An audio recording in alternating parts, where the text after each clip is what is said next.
예, 그 뭐야 행정쟁송 들어왔어요. 행정쟁송 들어왔는데 행정쟁송 같은 경우에는 보면 이게 뭐랄까 시험 문제 과거에는 이제 소송한 문제, 심판한 문제 이렇게 나오는데 좀 요즘 들어서는 소송에서 뭐 4문제 날 때도 있고 5문제 날 때도 이렇게 많이 납니다.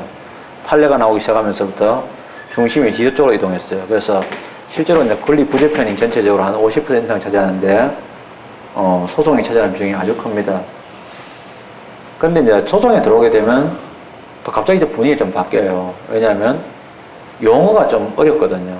왜냐면 소송 용어라는 것은 일반 생활에서 안 쓰는 용어를 쓰니까 소송 실무자들, 법관이라든지 변호사들 자기들이 선수들끼리 쓰는 용어다 보니까 용어가 좀 어렵게 느껴져요. 왜냐면 어려운 건 하나도 아닌데 진짜 아무 내용도 아니고 그냥 단지 그냥 생소할 뿐이야. 처음 들으니까. 예, 그래서 그러나 이제 조금만 이해를 하면은 되게 좋은데 쟁송이라는 말 자체도 이제 뭐냐 좀 넓은 의미로 쓰이기도 하고 좁은 의미로 써요. 그래서 처음에 공부할 때 행정쟁송에서 용어를 먼저 좀 배우게 됩니다. 그래서 이런 용어가 왜 나왔느냐. 근데 그 전문가들이 이제 보통 쓰는 용어들 보면 좀 처음에는 어렵게 느껴지는데 알아놓으면 되게 도움되거든요. 왜냐하면 여러분들 아직까지 잘 모르시죠? 지금 예를 들면 이 계보를 모르면 취소이다. 이 한마디만 딱 해도 다 나와. 피고는 처분층이 되고 행정유치가 되지 않고 피고는 처분층이 되고 범상이 있어야 되고 소송의 대상이 되는 자격은 권력적인 자격이 한정되고 비효율적 제공이 안 된다. 또 원고가 되기 전에 반드시 범상이익이 있는 자가 한다. 그 다음 일시부분은 행정벌이 된다. 이런 게 다 나오는 거예요, 그냥. 그러니까 이제 용어만 정확하게 알면 술술 풀리게 돼 있거든요. 근데 이제 그걸 아는 과정에서 조금 어렵게 느껴지거든요. 근데 이제 별로 내용을 보면 설명해 줄 때는 너무 쉬워. 아무 내용도 아닌데 나중에 써게 되는 이유가 뭐냐면은 영어처럼 말이죠. 내가 안 쓰니까 단어 외울 때 외우지만은 집에서도 안 쓰니까 자꾸 이제 잊어버리게 되는데 방법은 뭐냐면 반복하는 수밖에 없어요. 그래서 먼저 이제 행정쟁송은 물론 아주 넓게 보면 여러 종류가 있어요. 있는데 크게 보면 이제 좁게 보면 행정쟁송은 법원에서 하는 행정소송하고 행정부에서 하는 행정심판을 합친 개념을 행정쟁송이라고 표현을 해요. 근데 이왕 이제 들어왔으니까 용어도 알 겸 아주 넓은 의미에서, 그러니까 보통 이제 통상적으로 좁은 의미는 아까 그렇고 아주 넓은 의미에서 행정쟁송이 뭐냐 하는 걸 한번 공부해 봅니다. 여기서 용어가 나오거든요. 그래서 처음에 행정쟁송 개설, 1절에서 행정개선 개설하고요. 2절에서 이제 소송, 행정소송 들어갑니다. 정식소송이거든요. 정식쟁송이 행정소송이고 약식쟁송이 이제 행정심판인데 과거에는 이제 사실은 그 소송을 제기할 권리 구제 절차에서는 행정심판을 먼저 제기하고 나서 행정소송 가기 때문에 선생님들이 그 절차에 따라서 행정심판을 먼저 책에 넣어놓은 책도 많이 있어요. 저도 과거 오랫동안 그렇게 했거든요. 그런데 실질적으로는 용어로 봤을 때, 학문적으로 봤을 때는 소송에 나오는 용어를 차용해가지고 심판은 적당하게 변형한 거란 말이에요. 그래서 변형을 먼저 배우고 나서 원형을 보는 것보다는 원형을 먼저 보고 변형을 들어가는 게 더 좋아서 정식이 소송인 행정소송을 먼저 집어넣고요. 심판은 그 뒤에 넣습니다. 더더욱이나 문제가 과거에는 행정심판이 많이 나왔습니다. 비싼 비중으로 나왔는데 지금은 뭐 행정심판 안 나올 때도 있을 정도로 문제의 비중이 많이 달라져 있는 그런 상황이라서 소송 중심으로 가고 있거든요. 그래서 오늘 내용을 보는데 먼저 행정상의 쟁송에 대한 개설 들어갑니다. 행정상의 쟁송이라고 할 때는요, 법정이 분쟁을 쟁송이라는 것은 다툴 쟁자거든요. 다툴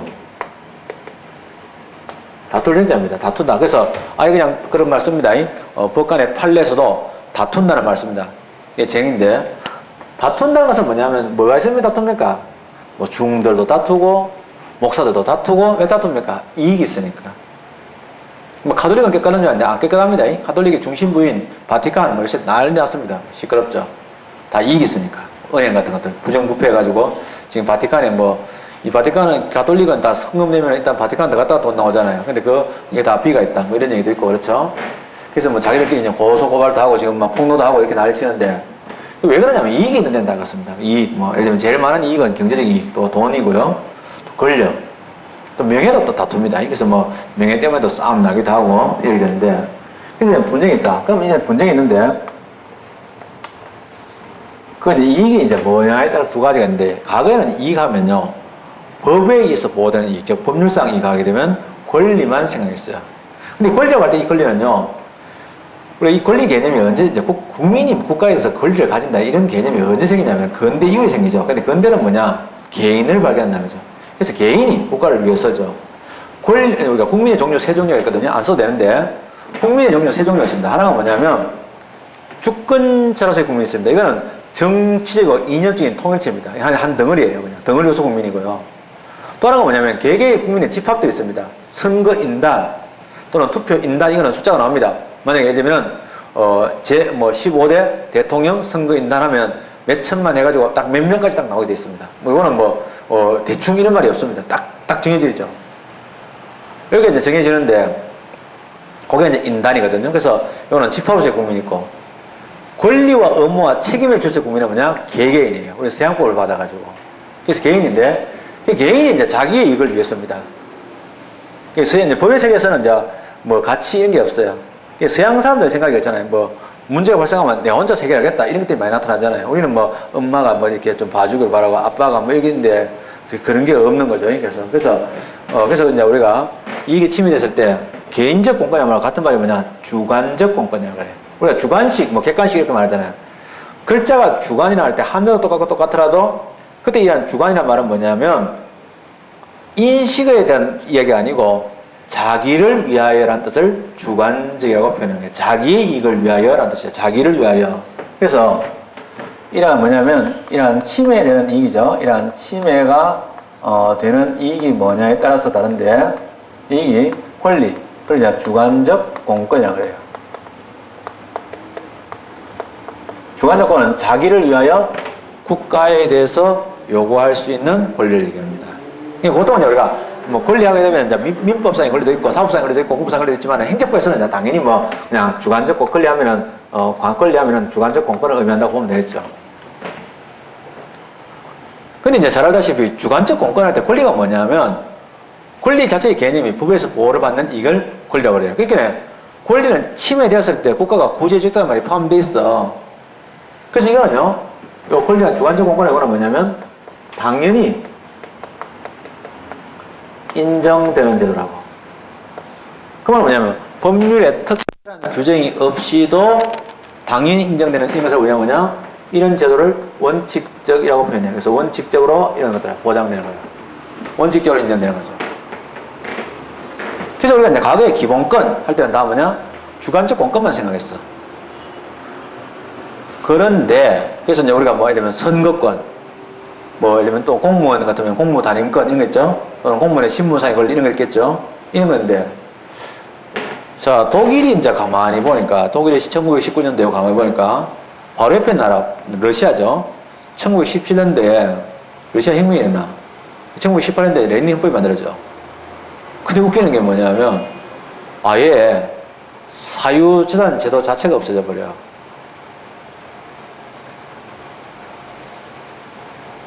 또는 뭐냐면 그 지역 공무원 제도 자체가 없어지게 되면 공무원의 권리가 무슨 의미가 있습니까? 만약에 우리나라에서 내가 선거를 내가 보장받았어. 내가 선거할 수도 해줬지만은 국가가 선거 제도 말이야. 지금처럼 우리가 이제 대선거 지금부터면 다수 대표자인데 소선거제 다수 대표자인데 다수만이 대표를 할 수 있는 이런 제도가 있어. 그러면 대구에서는 민주당을 지지하는 사람은 자기 국회의원 한 명도 못 내. 대구 사람 중에서 민주당 지지하는 사람은 또는 진보당 지지하는 사람들은 한 명도 자기 대표가 없어. 대표 없는 국민들이야. 광주에서는 또 뭐냐면 새누리당에 없어. 새누리당 지지하는 사람도 있겠죠. 광주에서 없는 거야. 이런 제도는 바람직하지 않는 제도지. 그러니까 선거 보장돼봤자 사표로서 다 죽어버리는 거야. 그러니까 권리가 보장된다고 해가지고 다 되는 건 아니구나. 제도 자체가 제대로 돼야 되구나. 제도를 우리가 뭐냐 객관적 가치라 그래. 그래서 실질적으로 이제 공무원에 대해서 공무원의 권리가 신분상의 권리가 있지만은 제도 자체가 이제 잘 되는 게 중요하죠. 그래서 그런 걸 보고 뭐냐 이거는 권리가 아니지만은 객관적인 선거라는 것은 민주주의라는 가치를 반영한 제도거든요. 그래서 질서인데 객관적 가치 질서라고 해서 이러한 질서를 보게 되었어. 근데 뭐 객관적 가치라는 것은 뭐냐면 누구에게나 다 인정되는 제도니까 모든 국민이지. 그럼 실제로 이게 뭐냐면 국가라는 것은 사실은 알고 보면 모든 국민을 대표하는 건데 그럼 뭐 사실은 모든 국민이 모든 국민을 상해서 소송하는 이런 꼴이 되는 거죠. 그래서 좀 이거는 이상한데 그래도 이게 인정된 게 좋으니까 이거는요 사실은 뭐냐면 어떻게 인정되느냐 이거는 예외적이야. 예외적으로 인정된다. 이거는요 한 번 더 이거는 이런 반드시 이런 법률에 근거가 있어야지만 인정되는 제도다라는 거예요. 이건 권리가 아니기 때문에.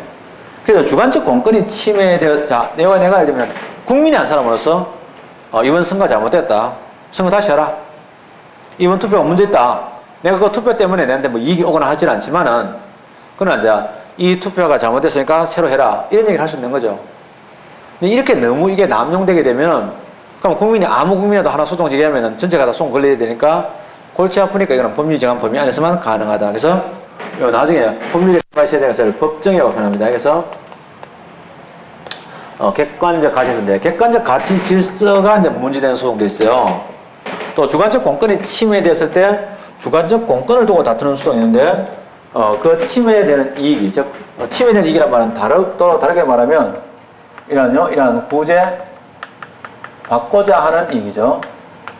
구제 받고자 하는 이 주관적 공권일 때는 이런 소송을 뭐냐? 이걸 보고 주관적 소송이라고 그래요. 그러니까 뭐 하나도 안 어렵죠. 주관적 공권이 침해됐을 때 하는 소송이 주관적 공권, 즉 권리가 침해되면 주관적 소송하는 거고, 즉 자기를 위해서 하는 소송이고, 객관적 가치 질서에 문제가 온다. 뭐 예를 들면은 이번에 선거 제도가 잘못됐다, 투표가 잘못됐다, 이거 새로 하시오, 이렇게 되죠. 이런 거로 뭐냐? 객관적 소송이라고도 하고요, 이러한 객관 소송이라고도 표현해요. 그래서 객관적 소송 또는 객관 소송 다 좋아요. 뭐 적자 붙여도 좋고 안 붙여도 좋아요. 이러한 그 객관적 소송의 경우는 이제 오리지널 아니죠. 예외에 들어가는 거죠. 예외에 들어가기 때문에 나중에 상세히 말씀을 드리지만 이거는 잘 알다시피 이러한 행정 소송 제도는 있지만은 권리 구제가 충실한 제도 있지만은 행정 심판에는 없는 제도예요. 근데 행정소송에 보면 행정소송법이죠. 이름이 행정소송에도 이러한 행정소송법에 이러한 종류가 나열되어 있다고 되고 명시라고 하던데 이러한 명시된 것도 있고 안 된 것도 있어요. 그래서 이제 안 된 것도 있는데 안 된 것들로서 이제 객관성의 대표적인 게 뭐냐 하면 단체 소송이에요. 여기 이제 뭐냐면 우리가 잘 알다시피 개인정보보호법이죠. 학자들이 이걸 이제 상당히 뭐랄까 뭐지? 이 생각할 거야. 갑자기 뭐 이렇게 한 방 맞은 느낌이 들 거야. 왜냐면 이게 당연히 행정소송 들어가야 될 것 같은데 근데 개인정보법에 보면은요 이러한 민사소송법, 민소법을 준용한다고 되어 있습니다. 행정소송법을 준용하지 않습니다. 그래서 이런 것도 있는데, 그냥 된 조항도 있죠. 그래서 명무에 규정이 있는 것도 있어요. 그게 이제 아예 행정소송법에 소송의 종류가 나오는데, 3호하고 4호에 보면 민중소송하고요, 기관소송이 있어요. 둘 다 뭐냐? 객관성이죠? 그래서 둘 다 똑같아요. 앞에서 써먹고 뒤에 오면은 달라지는 게 아니라 민중소송은 예외적으로 인정되는 거야. 법에서 규정을 둬야 된단 말이죠. 그래서 단체소송도 마찬가지야. 단체소송의 경우도 따로 법률에 규정이 있어야 줘야 되는데 단체소송의 경우에 보면 원고의 적격을 법으로 다 정해놨어. 아무나 다 되는 게 아니야. 그죠? 민중소송으로 되어 있는데 이론적으로 봤을 때 이러한 기관소송이거든요. 그래서 이러한 기관소송과 민중소송인데 민중소송의 경우는 이제 잘 알다시피 이러한 선거소송도 있고요. 투표가 잘못될 때는 투표소송도 있고 또는 주민소송 이런 제도가 있는데 뭐 주민소송이 기관소송이다 하는 이런 문제도 출제가 자주 되고요.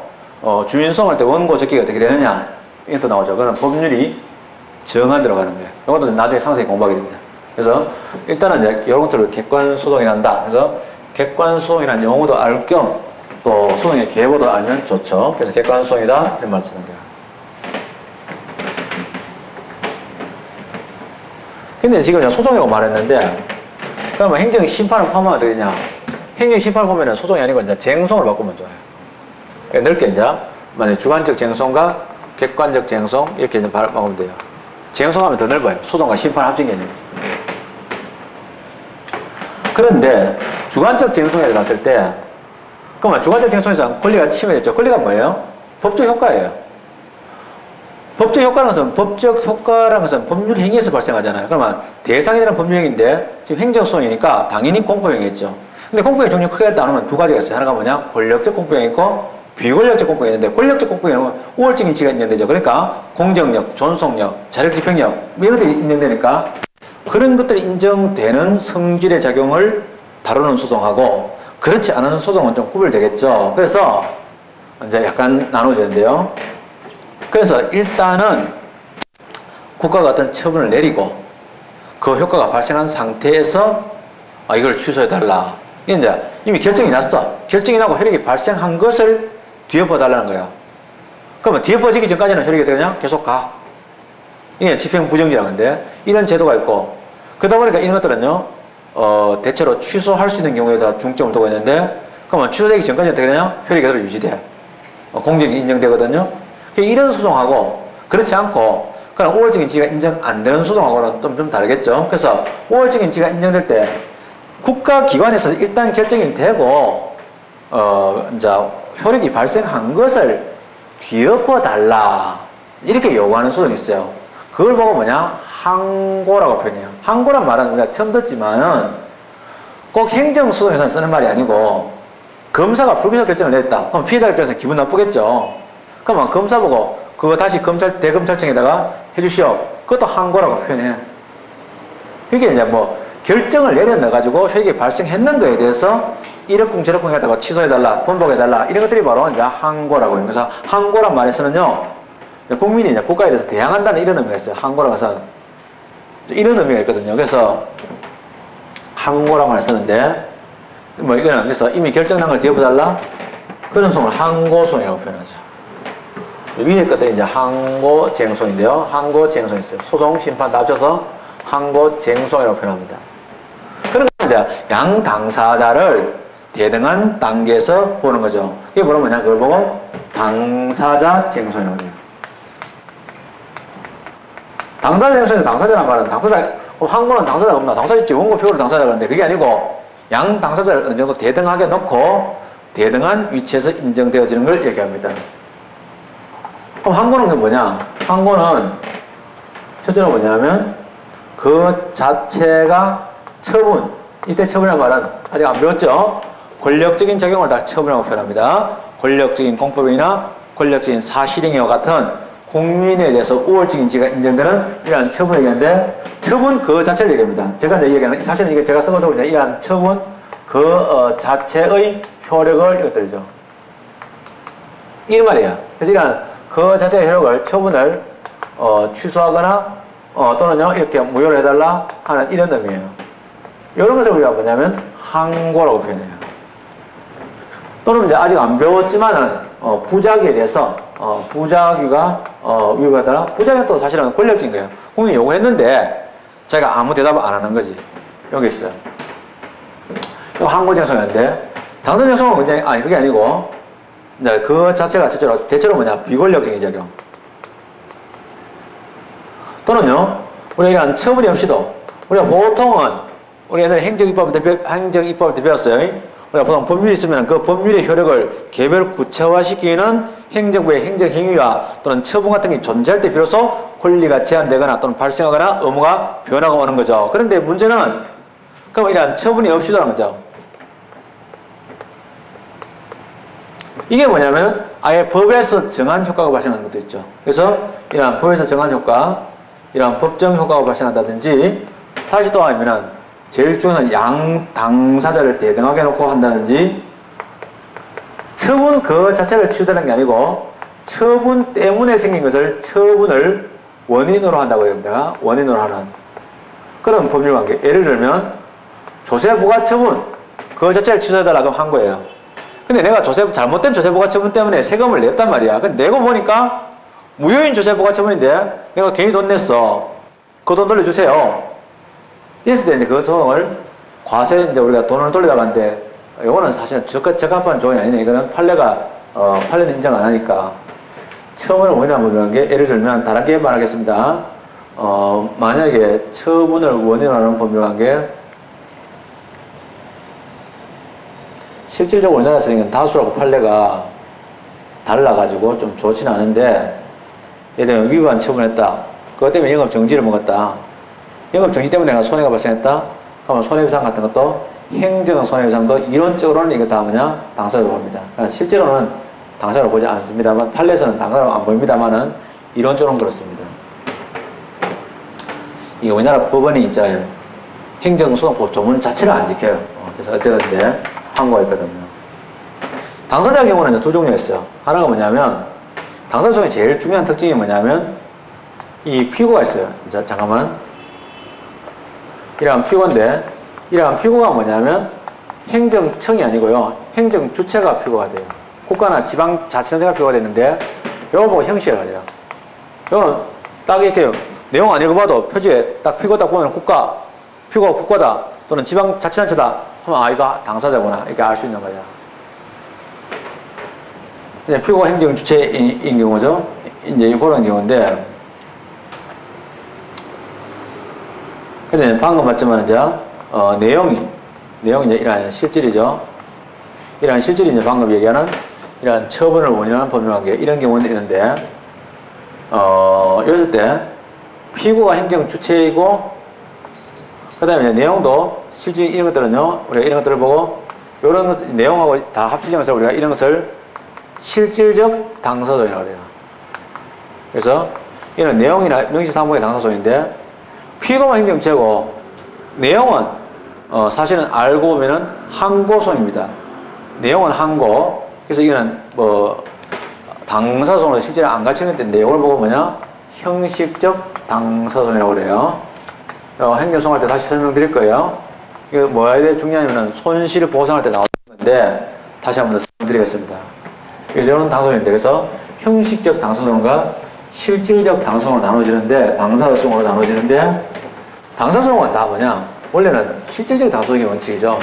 형식적 당사소송은 손실 보상이라는 그 특별한 구조 때문에 또는 그거 말고 또 나중에 그 재산권성을 좀 가지고 있는 그 재산법 무채재산권 특허법이라든지 이런 것들에서 이제 주로 문제되죠. 그러나 항고의 경우 이제 항고쟁송이 있는데 항고쟁송의 경우는 또 다시 이게 이제 갈라집니다. 갈라지기를 어떻게 갈라지냐면 항고쟁송의 경우는 이제 취소를 요구하는 이러한 취소 변경성이 있어요. 사실 이거는 이제 쟁송이죠. 이러한 취소나 변경을 요구하는 취소 변경 쟁송이 있어요. 물론 뭐냐면 처분 자체에 대해서 어떤 처분을 취소해달라 또는 변경해달라 하는 이런 쟁송도 있고 그거를 무효로 확인해달라. 근데 무효로 확인한단 말은 유효도 되죠. 그래서 무효 등의 확인 소송도 있어요. 그리고 이런 부작위가 무효 문제가 되면은 무효 등의 확인 쟁송도 있다는 거죠. 그거 말고도 이제 소송으로는 행정청이 국민이 어떤 신청했는데 정당한 신청을 했음에도 불구하고 아무런 대꾸를 하지 않는다. 그걸 보고 이러한 부작위 위법 확인 소송이 있고요. 즉 법원에서 행정처에서 아무런 꿈쩍도 하지 않아서는 위법이다라는 확인해 주기도 하고 행정심판에서는 해줘라라고 아예 이행의 재개를 내리는 이행심판 이런 것도 있거든요. 이런 것들이 그게 들어가더라. 이건 이제 중요한데요. 이런 내용들을 보게 되고요. 그 다음에 이제 좀 더 이야기했을 때 주관적 쟁송이라고 할까? 이거 말고 이제 또 좀 더 얘기한다면은 이런 거 있어요. 좁은 의미 우리가 또 좁은 의미 또는 통상적인 행정 쟁송할 때 행정에 대한 법적 분쟁을 해결하는 절차를 행정 쟁송이라고 하는데 우리가 이제 보통 통상적으로 우리가 많이 쓰는 것으로선 또는 협의로 좁은 의미로서는 뭐냐면 행정 소송과 행정 심판을 합친 건데 그래서 이제 이걸 합친 겁니다. 그래서 크게 이제 두 가지가 있거든요. 하나가 행정소송이 있고, 또 하나가 행정심판이 있어요. 근데 어떻게 갈라지냐면, 이름이에요, 이름. 그러니까 뭐 소송은 이름을, 뭘 보고 이름을 붙였냐면, 행정에 대한 법적 분쟁을, 이러한 법적인 분쟁이 발생했을 때, 그러한 법적인 분쟁의 해결을 누가 하느냐 할 때, 이거는요, 법원이 해결합니다. 그러면 행정소송이고요. 행정심판은 뭐냐면, 행정부에 소속되어 있는 행정기관이 해결합니다. 물론 행정기관 중에서 이름이 다양합니다. 예를 들면, 가장 대표적인 행정기관이 행정심판위원회가 있습니다. 이거 말고도 사실, 이거 말고도 이제 같은 행정심판이라도, 소청심사위원회, 이런 것도 있는데, 이런 소청심사위원회 이런 등등이 있는데, 이걸 행정기관이 하는 것들이죠. 그런 차이가 있는데, 그리고 행정소송의 경우는 이것은 하게 되면, 객관적인 제3자가 심판하는 거죠. 행정심판은 행정부가 국명을 썼는데, 행정부가 자기가 판단자가 되니까 중립성이 적어요. 그래서, 이런 중립성을 다르게 말하면, 객관성이라고 하는데, 이거는 있는 거죠. 그러나 이거는 미흡하다. 다시 말하면 이거는요, 어느 정도 자기들은 객관성을 유지하려고 이런 노력도 하지만은, 그러나 대단히 미흡하다. 그게 문제가 있다. 이렇게 보는 거죠. 그 다음에 이제 잘 알겠지만, 행정소송의 경우는, 위법할 때, 잠깐만요. 행정처분이 법을 위반했을 때만 개입할 수 있고, 단순한 재량은 개입을 못 합니다. 왜냐하면 권력 분립의 한계가 있기 때문에 부당은 개입 못 합니다. 이유는 뭐냐면, 행정부가 한 일에 대해서 하급부가 함부로 나설 수 없죠. 왜냐하면 이런 권력 분립상의 한계가 있습니다. 그래서 함부로 개입 못 합니다. 그런데 행정심판의 경우는 행정부 안에서 자기들이 잘못한 거 시정 기회가 되니까 가능합니다. 즉, 권력 분립에서 오는 한계가 없다. 그죠? 그래서 나중에 보면 한계가 없기 때문에 행정소송은 말이죠. 행정청이 국민이 신청하는 걸 해줘야 되는데 안 하고 있을 때 이행소송을 이행하라라고 행정부가 판결을 못 내려요. 그래서 이행소송이 인정 안 돼요. 왜냐하면 이행소송이 인정하면 우선 이행의 판결을 내야 되는데 법원이 행정부에게 명령하는 꼴이 되기 때문에 권력 분립상 모양이 안 좋다. 이거죠. 그런데 행정심판의 경우는 이행 심판이 인정되어져요. 즉 이행 제기 소송의 끝말을 보고 뭐냐면 소송의 끝말을 보통은 판결이라고 하거든요. 그래서 이행 판결이 허용되는데 행정심판의 끝말이 재결입니다. 즉 행정심판에서 마지막으로 최종적인 어떤 판단 내리는 것을 재결이라고 하는데 그런 재결의 경우에는 이행 재결이 가능하다. 이런 내용들이죠. 있습니다. 그 다음에 이제 아주 넓은 개념, 이거는 일반적인 개념이고요. 아주 넓은 개념, 행정재송을 무지 넓게 봤을 때, 묘의 종류에는 시체가 없는 묘도 묘다. 우리가 이제 묘의 종류가 많겠죠. 평묘도 있고, 수목장도 있고 한데, 모든 묘라는 것은 근본적으로 뭐냐면, 시체를 내용을 합니다. 시체가 담겨져 있는 그런 내용을 요소를 하죠. 시체가 없는 묘라는 것이 말이 안 되거든요. 근데, 실제로 시체가 없는 묘도 있어요. 가묘라고 해가지고, 내가 이제 선산이 있는 땅이 있는데 욕심이 나요. 죽고 나서 욕심을 부립니다. 그래서 이 땅에 내가 놓고 싶은데 누가 가서 그래서 묘를 써버리면 내가 그거 싸우기도 좀 그렇고 이러니까 찜을 해놓는 거야. 그래서 그 자리에다가 사람이 안 들어가고 묘 봉문도 만들고 피도 세워놔. 그러다가 자기 죽으면 그거 이제 거기 가거든요. 가묘라고 그래요. 그 대신 이제 우리가 행정쟁송이라고 해서 원래 법적인 분쟁의 발생을 전제하는데 해결을 전제하기 때문에 법적인 분쟁이 있어야 되는 게 당연한데 분쟁이 없는데도 불구하고 쟁송하는 경우도 쟁송 형식을 취하는 게 있어요. 왜 그러냐면 우리가 과거에 이제 비행기에 대한 기술을 그 발전된 기술을 꼭 비행기만 사용할 필요가 있느냐?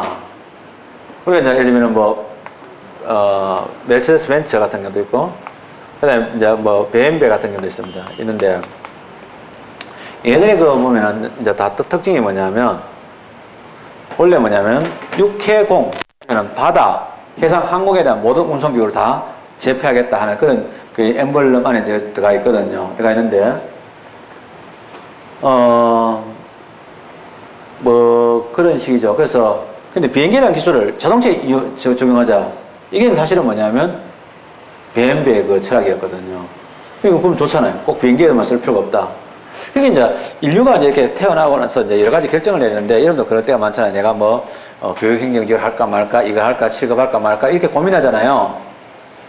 근데 그 고민하다가 뭐 오늘 또 해야 되겠다 싶어서 안 해야 되겠다 왔다 갔다 한단 말이야. 그게 뭐냐면 그 판단의 전제가 된 요소들을 대충 판단했단 말이지.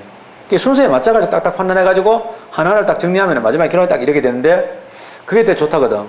그럼 인류가 이제 만든 판단 중에서 제일 신중하게 만든 판단의 장치가 있어. 그게 뭐냐? 소송이라. 그럼 꼭 소송을 진짜 법적 분쟁이 발생했을 때만 꼭 쓸 거냐? 그렇게 하지 말고 아예 법적 분쟁이 발생하는 원인이 되는 의사를 결정할 때도 소송과 같은 그런 방식을 쓰면 어떻게 했느냐? 이런 생각이 돼. 그래서 원래는 이러한 그 법적 분쟁이죠. 이러한 법적인 이러한 분쟁의 이러한 발생인데 이러한 발생을 우리가 사실은 권리 구정에서는 법적 분쟁의 해결적이니까 전제를 하는 게 맞죠. 그러면 전제를 한다는 말은 이러한 법적인 분쟁이 있을 때 하는 거죠. 이 내용이 알맹이했어요. 그래서 이런 건 뭐냐? 실질적 쟁송이라고 그래요. 그리고 법적인 분쟁의 발생을 전제를 하지 않는 것을 우리가 뭐냐? 그리고 형식적 쟁송이라고 하는데요. 쟁송의 형태만 채우고 있는데 그게 뭐냐면 행정 절차예요. 앞에서 배웠어요. 앞에서 배웠죠. 행정 절차는요. 아직까지 행정청에서 어떤 의사결정을 하기 전이냐 사전적이죠. 하기 전에 양 당사부터 충분한 얘기를 듣고 신중하게 결론을 내리면 여러 가지로 행정의 낭비도 또 비능률도 방지할 수 있겠죠. 그래서 이런 것들 얘기했는데 그래서 행정 절차를 보고 형식적 쟁송이라고 아까 전에 나왔던 이러한 주관적 쟁송 이러한 주관적 쟁송이나 객관적 쟁송은 전부 다 뭐냐?